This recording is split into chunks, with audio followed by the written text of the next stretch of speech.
Today, let's talk a little bit about surrender.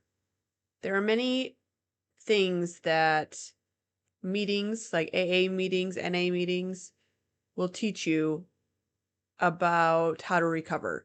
And they have these little sayings, these little motivational things that really do help, but sometimes they feel sort of not very personal and just like they're just sayings. One of them is let go, let God. Now, I'm not opposed to that saying, but I had to modify it for myself to the word surrender. And surrender, I feel like, is something, just that one word, that one phrase has changed my life completely. Now, it is one of the most difficult things to do to just completely surrender the control. Say you're driving in a car and you're the passenger. And that's cool for a short amount of time. But most people prefer being in the driver's seat, at least some of the time. Um, and so for someone in addiction, I think it's very powerful to fully surrender.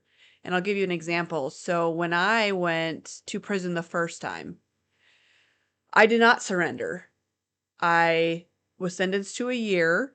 And since I had already done 30 days in county, I had 11 months to do on the yard.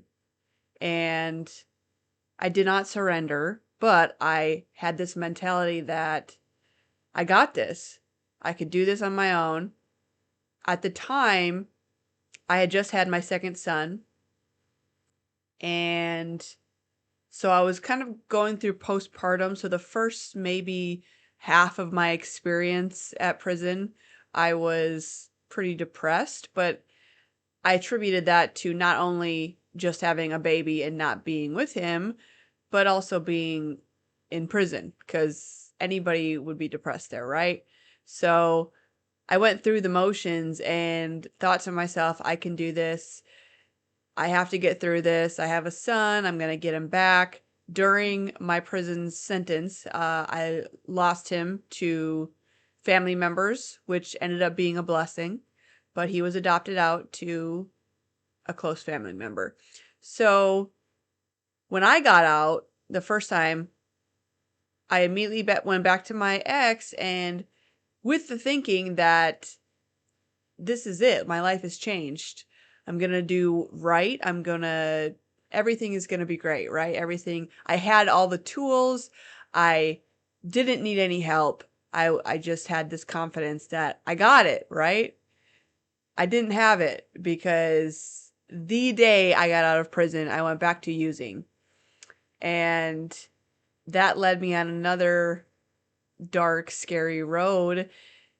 And I knew I had the tools to do it, to get sober, but I just couldn't. I just didn't.